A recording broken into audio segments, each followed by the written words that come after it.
Welcome to Get Started Investing. In this podcast, we cover all the basics that you need to start your investing journey. Are you joining us for the very first time? Is this the very start of your investing journey? Well, before you dive into this episode with us, our feed is designed to go from the very beginning, so we strongly recommend that you scroll up and start at episode 1. Here at JSI, we unpack all the jargon and the confusing bits. We hear your investing stories with the goal of making investing less intimidating, and of course, we want to have a great time along the way. My name is Bryce, and as always, I'm joined by my equity buddy, Ren. How are you going? I'm very good, Bryce. Great to be here with you for another episode. Always. Excited for a new format that we're going to give a try today. That's it. We're going to be taking some of the key news stories that have popped up in our news feeds over the last week or so, and then bringing it back to basics and unpacking what it actually means for us as investors.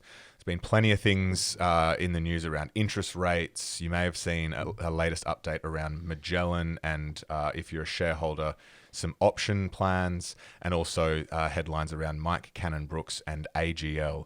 Now, if none of those ring a bell, then you're about to find out what they all mean. And then we'll close out as well with some Coles and Woolies prices. They're going up. But before that, a little bit of housekeeping and more just a reminder of all the shows in the Equity Mates Network. We are really happy with The Dive, our business podcast, our business news podcast. So not so specific about investing, just more generally about the world of business. One story well explained. But then also we have a number of other podcasts in the network. Comedian v Economist, You're in Good Company, Equity Mates, Crypto Curious, Talk Money to Me, Meet Pay Love. Wherever you are on your investing journey, whatever your interests, we probably have a podcast for you. So make sure you check out the full stable of Equity Mates shows because, there's a lot of hosts doing a lot of great work across the network. That's it. So head to equitymates.com to find out more information on all of those shows, or just search them in your podcast player now. Ren, let's turn to the first big story that at the time of recording, this time last week, the Reserve Bank of Australia, or the RBA, our central bank, they raised interest rates for the first time in 11 years. Yep. From 0.1%, which was a record low, to 0.35%. So an increase of 0.25%. To use some jargon, you might hear someone say 25 basis points, but essentially 0.25% was what the RBA lifted rates. What does this actually mean for us? So what it means is for banks, borrowing money has got a little bit more expensive. How that will affect us is two ways directly and then one way indirectly. Nice. Well, let's kick off with directly. Reserve Bank comes out, we've increased interest rates. Yep. How am I going to directly be impacted by that decision? So the first one, and the one that a lot of the reporting, a lot of the Instagram posts focused on, was mortgages. Yes. And so the Reserve Bank increases the cash rate from 0.1% to 0.35%. That 25 basis point difference, then all the banks pass that 25 basis points difference on to their customers, their mortgage holders. So if I have a 5% interest rate, mortgage rate with any of the big four banks, they've all passed this interest rate rise on. So now my mortgage is 5.25%. And that means I pay more to the bank every month. Your interest payments have gone up. So there's some examples here of what that might mean. So increases on the average mortgage here in Australia is about $88 per month. On a $600,000 home loan, the impact is an increase of $74 per month. And on a $1 million home loan, the 0.25% increase equates to a $130 increase in your payments per month. So Ren, as you said, direct impact. We've seen all four major banks pass on the full increase from the RBA through to their mortgage holders. Now, if that has people wondering a house price is going to fall, it's a red hot maybe at this point. When banks give you a mortgage, they always assess you on an interest rate higher than what they're giving you. So if they've given you a 3% interest rate, they probably stress tested you on like a 6% interest rate. So it's probably not going to cause housing chaos, but this is probably the first of many interest rate rises. So I think for most people, most listeners, I actually don't know. Do you reckon more listeners have a house or don't have a house? I think, that's a really good question. We should poll We should. the community. Yeah. I'm going to say have. I'm going to say don't have. Okay. Just maybe because neither of us have a house. But for maybe the majority, maybe not the majority of listeners, the increase in mortgage rates doesn't really affect us day to day. But this next direct effect affects everyone, and that is your savings account. And we have a gripe with the big four banks. Well, one of the big four banks here. Because in theory, when the Reserve Bank increases interest rates, the banks then pass that on to savers as well. Your savings account, which probably has a 0.1% interest rate at the moment, they increase that interest rate. They give you a little bit more for your savings. And Bryce, would you believe it? Not all four of the big banks have passed it on to their savers. All of them have passed it on to their mortgage holders. They're happy to charge mortgage borrowers more, but not all of them are giving a little bit back to their savers in a world where they just reported record profits as well. Ren, I would believe that. Yeah, look, there's no question that over the last, 5, you could even stretch it out to perhaps 10 years, money in the bank account hasn't been the best investment. Interest rates have been so low. I'm just looking at some of the term deposit rates here. And for those that are unaware of term deposit, that's where you essentially commit your savings to the bank for a period of time and they'll pay you interest on it. 6-month term deposit rates here for ANZ, CBA, NAB and Westpac, the big four, are all 0.15%. Oh my God. So you're barely making any money over that 6-month period. What does that mean? If I have $100 saved in one of those, how much am I getting? So Ren, the 0.15% is the annualized rate. So that 0.15% for $100, you're going to get 15 cents. Yeah, 1% would give you $1. Yeah. And so 0.15% would give you 15 cents. Give you 15 but you're cents. not even going to get 15 cents here because, did you say it was for It's 6 months? a 6-month term. So So you're actually going to get half of that, which is 7.5 cents. I wonder if they round up or they round down. Definitely down. So look, savings rates are terrible. We're not breaking any news here. Now, 3 of the big 4 banks have passed this interest rate increase on to their savers. Maybe not for every account, but for their, like the bonus maximized saver account. Yeah. Can you guess which of the big 4 banks did not pass it on? CBA. CBA. Yeah, Did you know or did you just guess? No, I guessed. Yeah, the biggest. My guess would be that the reason the 3 others have is to get a bit more attention than CBA. But anyway, I'm not surprised there. So I think we'll say lift your game CBA if you haven't already by the time this is released. That's it. So 2 direct effects of interest rate rises. If you have a mortgage, you're going to feel it and see the impact there. And equally, depending on which bank you're at, you might see an impact on your savings account. But we as investors, and here at Get Started Investing, are more interested in what it means to us as investors and the stock market. And the stock market is where you will see some indirect impact of an interest rate rise. And if you have an American ETF or you're invested in American stocks, you've really seen how tough it's been in the share market to start this year. And it's starting to flow through to Australia. Australia hasn't been hit as bad. Miners have done quite well and the banks are doing all right because interest rates are rising. So we haven't had it as bad in the US, but we're all feeling it. We're all seeing a lot of red in our portfolio. So let's quickly explain the indirect impact that that interest rates have on the stock market. Sure. So let's start with why we have seen an increase in interest rates, and that's because of the inflation rates that we're seeing at the moment. And very briefly, inflation is the rise in a basket of consumer goods and services that you and I, Ren, might go out and buy. If that's rising too quickly, the Reserve Bank of Australia lifts rates. That means, as you said at the top, Ren, that money gets more expensive to borrow. it then becomes harder for a lot of people to borrow. And as a result, it then becomes harder for people to borrow money as well as businesses to borrow money. And because of this cost of borrowing, a lot of these growth stocks that rely on borrowing money to grow, they start to get impacted. As a result of growth stocks falling, they start to look a lot less attractive compared to the big end of town. A lot more attractive compared to the big end of town. And then everyone starts kind of freaking out and re-rating the whole market. Yeah, and that can be confusing because it's like, why does Spotify falling make Apple less attractive? And it's because, why would you pay 7 times revenue for Apple when you can pay 1 times revenue for Spotify?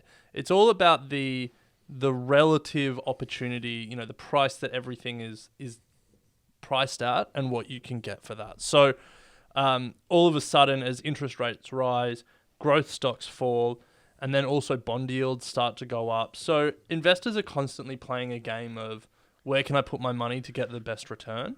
And right now, they're saying these stocks that have just done so well over the past few years aren't the best place to get my money, and I'm not willing to pay as much for them. So that's what's happening, and that's why interest rates have this flow-on effect into the stock market, and we're all feeling the indirect effects. Yeah. Certainly feeling the indirect effects. But I think the important thing is, and we've done a bunch of stuff on social media about this, it's very easy to panic, but this is not something you need to panic about. If you're young, you've got time on your side, zoom out and look at some charts, because the market has had this before and it will have it again. There will be bear markets, there will be crashes, there will be all of that stuff. But looking back in history, those are the buying opportunities that people say they wish they had invested in. I wish I'd bought Google or Amazon in 2000 in the tech wreck. I wish I'd bought stocks in 2008 during the GFC. Imagine if I'd bought in March 2020 at the COVID lows. We all lament missing out on that. So I think it's just important to keep that in mind, because who knows what we'll think about 2022 in 5, 10, 20 years. Yeah, well, over on Equity Mates Investing podcast this week, we're having a bit of a look at some investor letters. And Ren, to your point there, one of the quotes in one of the letters that we'll talk about, they say, all past declines look like opportunities and all future declines look like risks. It's one of the great ironies in investing. Nice. Yeah. So let's move on. Yeah, that's a good point to move on. We said this would be a quick episode. It's not going to be a quick episode. We can get through it. So the next story we want to talk about is Magellan's options. And this might not be familiar for people that don't own shares in Magellan, but for people that do own shares in Magellan, a new mysterious line showed up in their brokerage account over the past few weeks with the ticker code MFGO. Mine currently trading at $0, but apparently it's worth $7.08. And so, Bryce, MFGO, WTF. If you don't own Magellan shares, this may still apply to you at some point in the future. So certainly pay attention, because what we're talking about here are the Magellan options, and they have appeared in my account as well. I am a shareholder of Magellan. What Magellan have done to all of their shareholders is given you options to buy shares in Magellan at a particular price and at a particular point in time. Well, up to a particular point in time. Yes. So between now and 2024, if you have these options, you can buy shares in Magellan at a $35 share price. Yes. Now, that's important, Bryce, and a little bit confusing, because Magellan's trading at $15 a share. It is trading at $15 a share. So the question is, what should we do? Well, why? Like, what? I don't get it. Why are they giving me an option to buy something at 35 when it's at 15? Like, what? Like, I don't get it. Because that's obviously what Magellan believe their share price to be worth. Well, yeah, I think so. It's to encourage us to be long-term shareholders, because we have these options until 2024. Yeah. And so if between now and 2024, Magellan goes on an absolute tear, and in 2024 they're worth $70 a share, then you have these options to buy it still at $35 a share at half the price to what it's trading at. Great. But But that doesn't mean that exercising them today makes sense. no, if you were to exercise them today when the share price is, roughly $15, you're going to be underwater straight away. And there's also no guarantee that that it's going to get to that $35 mark. Like we've seen companies that have done as well as Magellan and suffered a drawback like they have and really struggled over a long period of time to get back to the share price that they were previously trading. So this is not a guarantee that, you buy them at 35 and you're going to be able to sell them for a profit at some point. Yeah. So look, we can't give financial advice and we don't want to tell everyone what to do with their money. But I think we can say it doesn't make financial sense to exercise an option with a $35 price when you can buy the underlying asset for less than half of that in the open market. Yeah. So what I am doing personally, this isn't what you need to do, but what I am doing is I'm just going to leave those options in my brokerage account. Yeah. If I decide I want to buy more Magellan, I'm not going to touch those options. I'll just buy Magellan. Yeah. And those options will stay there and I'll watch what happens with Magellan's share price. And maybe in the next couple of years, I'll decide to exercise those options. If it doesn't reach the $35 share price, then those options will expire. But that's okay. I didn't pay anything for them and I'm not losing anything by not exercising them. The reason that we're sort of stressing this is I saw a tweet that a number of investors have exercised this option already. Which is unfortunate. Yeah, that is unfortunate. Question that I'm not sure we have an answer to. If I sell all of my Magellan shares between now and 2024, do I still have the options available to me? Great question. I don't know. Pick it up with Magellan. Yeah. We'll ask them. But yeah, look, we obviously want to see Magellan get back to 35 plus. I certainly do. I'm very much underwater on them. But yeah, your point stands, Ren. If you can buy them at 15 now, why buy it at 35? You've got until 2024 to make a decision. Yeah. All right, Ren, we've got two stories to close out the episode. The first is Mike Cannon-Brookes is at it again, buying up shares in AGL. What's the story? Why does this matter? So AGL is Australia's biggest electricity generator and retailer and also our biggest carbon emitter. Mike Cannon-Brookes is our... Saviour. Climate saviour. Mike Cannon-Brookes is a software billionaire, one of the first two Australian software billionaires with his co-founder, Scott Farquhar. But he has an obsession with AGL. There's a whole other episode in a bunch of cool stuff Cannon-Brookes is doing around climate and electricity policy, Sun Cable, if you want to Google it. Mike Cannon-Brookes, open invitation for the show. But the reason that we want to talk about this today is because the federal election is coming up, but the federal election isn't the only time when your voice can be heard and your vote counts. This Mike Cannon-Brookes and AGL story involves all of the AGL shareholders, which we're sure there are some in the Equity Mates community. So Cannon-Brookes has acquired an 11% stake in AGL and is now AGL's largest shareholder. Now, the reason he's done this is because he wants to stop the demerger that is going to happen. Yeah, AGL are trying to split their renewable energy assets and their customer accounts. If you have an electricity account with AGL, they want to make that one business, and then they want to make all their coal-fired power stations into a separate business. Yeah, and Mike Cannon-Brookes believes that this is going to be detrimental to shareholder value, and of course, he also has ambitions to turn AGL into a more sustainable energy company than it currently is. But why we're talking about this is because Mike Cannon-Brookes understands the power of a shareholder vote. And the AGL board needs 75% of shareholders to vote in favour of this demerger. For it to go through. You need a 75% majority. Mike Cannon-Brookes has 11%, as you said. So he needs another 14.1% to stop the to stop the board getting 75% to stop this demerger going through.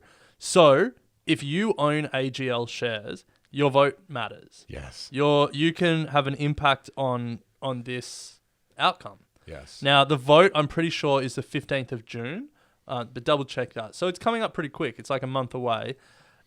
Now, here's the complexity.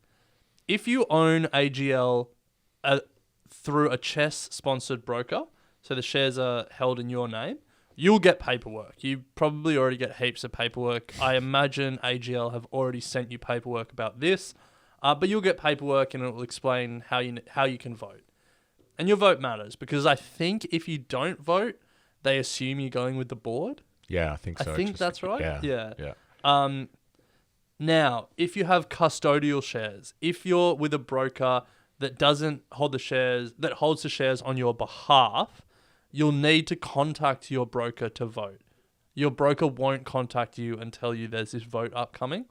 And the reason for that is there's so many, I was about to say pointless votes that happen. They're not pointless, but it's like, we want to re-elect this board member we want to sign off on this pay packet. And it's like that is all important, but perhaps not as important as the climate emergency that we're living through. So we had a look at some of the custodial brokers, and you basically just need to send them an email at least a week or two before the vote and tell them your account, how many shares you own, and how you want to vote. So Superhero, we looked at their FAQ page. You need to contact them via their live chat or their email at least 4 days before the vote. IG, you need to contact them at least 2 weeks before the vote. So it will depend on your broker. Have a look at their FAQ page or just send them an email to their support function. But if you own AGL shares, however you own them, your vote is going to matter on this. Whether you want them to demerge or whether you want Cannon-Brookes to stop the demerger, I think this was a good story for us to remind everyone and remind ourselves that as a shareholder, we're a part owner in the company. Yeah. And as a part owner in the company, we have a say in how it's run. Well, I think that's the key thing, Ren. We talk about buying businesses as investors. We're not traders, hedgers, anything like that. We're buying businesses. And you, as a shareholder, you get the opportunity to actually vote on the direction of the business. So don't take these lightly. As you said, Ren, there are instances where you're voting for just a new board member or whatever it may be. But when the opportunity like this comes up, you can actually have your voice be heard. So keep an eye out for your paperwork or contact your brokers to be involved. Let's close out, Ren. Coles, Woolies, two companies close to our hearts, as is food. We all love food here, and everyone is likely experiencing the increase in prices, not only at Coles and Woolies, but across the board. But we're seeing inflation in both the big retailers. And by inflation, food prices are rising. Yeah, so apparently this sort of ties back into our first point around interest rates, because a reason why interest rates have risen and are going to keep rising is because we're seeing inflation come through in a meaningful way. So food prices rose 5.3% in the March quarter. So the first 3 months of this year, 5.3%. And the reason that we included this was because you and Em were complaining about the price of lettuce in the office yesterday. So share it. What are you saying? I'm actually really seeing it. With my eyes. We all heard it in the office yesterday. It was iceberg lettuce, $5.50. Broccoli, $8 a kilo. That's because you go to that soy milk up 10 cents a bottle even. Cereals, bang, through the roof. Wheat. We all know wheat, Ukraine war really hurting wheat. It's really starting to come through, and particularly in fruit and vegetables. Really seeing an impact. There's been supply constraints on a lot of fruit and vegetable growers domestically and internationally. And we all know that the result of low supply and continued or higher demand results in prices going up. And that's what we're seeing at Coles and Woolworths. Yeah, so Rabobank had some numbers. Horticulture was the biggest contributor to this food price increase. Vegetables up 6.6%. So that was your lettuce. Yeah, lettuce, broccoli, pumpkin. And fruit up 4.9% year on year. Meat, seafood, dairy also contributing, but not as much. But yeah, food prices are going up. So I think Asparagus, $3 a stick. It's unbelievable. Did you ever see Shallots? It's all happening. A few years ago, there was, what's the really expensive? Whole Foods. Whole Foods, yeah. They had one stick of asparagus in like a water bottle. No Did you way. see that? And it was like No. $10. They got shredded for it at That's the time. ridiculous. That's ridiculous. So 5.3% was the food price increase in the March quarter. Coles and Woolies both reported their results. Mm-hmm. And a particular number stood out for me, which was that neither of them reported prices up 5.3%. No, they did obviously report price inflation. But this is because... so Coles have increased their prices by, across the board, 3.3%, so not quite the 5.3%, and Woolworths 2.7%, so not quite as much as Coles, bit of a competitive dynamic there. So Coles up 3.3%, Woolies up 2.7%, but we've just said that across the board, food prices are up 5.3%. Yeah. So how do we square those numbers? How do we make the maths work? Well, essentially, Ren, they're absorbing the costs of these increases. So whilst, yes, revenues are up for both companies, revenue up 3.6% for Coles and Woolworths, revenue up an astonishing 9.7%. Their profitability or margins are going to be squeezed and hurt. Yeah. Now, I think it might be a little bit generous to say that Coles and Woolies are absorbing the price increases. We both worked in retail, and for anyone that works in retail and in particular works in suppliers of the big two retailers, they're going to be hurting. I think maybe suppliers are being asked to absorb this cost increase more than Coles and Woolies. Yeah. And like it'll eventually flow through, I think is the point. But if you're an investor in Coles and Woolies, if you're an investor in companies that supply Coles and Woolies, these numbers suggest that margins are going to be squeezed. So yeah, they're businesses that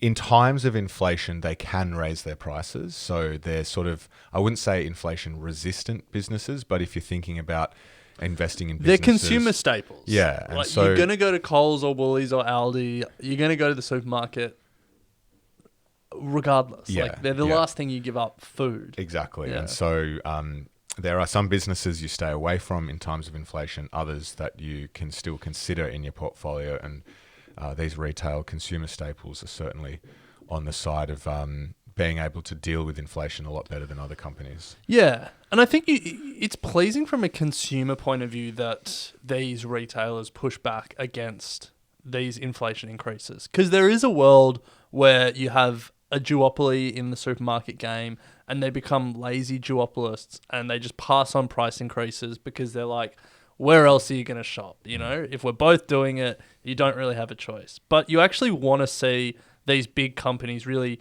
fight to keep prices low for consumers and really, you know, make suppliers work for price increases from a consumer point of view. Yeah. So they're not just passing it on and saying customers will pay whatever because they need to eat. Yeah. It's like we're going to work for the consumer. So you think of Coles and Woolies as, you think of what you think of them. Yeah. But I think that's actually pleasing to see. I would anticipate next time they report those inflation numbers are probably going to be a little bit higher, but time will only tell. It's not all bad news though, Ren. Bananas down 26% from a year ago, and avocados, my favorite, down 29% from a year ago as well. Avocados were like $1 at one stage. It was so good. Yeah. Certainly not the season for avocados. I'm an anti-shepherd guy. Bring back the Haas any day. Yeah. But anyway, Ren. Well, a little bit of a fun supermarket fact to close the day. A lot of people probably know this, but number one item sold in a supermarket? Bananas. Quickly followed by hot chickens. Yeah, sure. When we started at Coles and Woolies, there was the famous hot chicken wars of 2016, huge. When both were cutting prices. Yeah. You guys got down to $8 or something. Coles had nailed their supply chain, so they were ready for the increase in demand. And they drove Woolies' supply chain. They broke it. You ran out of hot chickens. I know. It was at a time when I was working in store as well as part of the grad program, and mate, it was chaos in the deli. Chaos in the deli. We couldn't keep up. There were hot chickens flying out the door. Then there weren't enough when everyone wanted them at 6 p.m. in the evening coming back from work.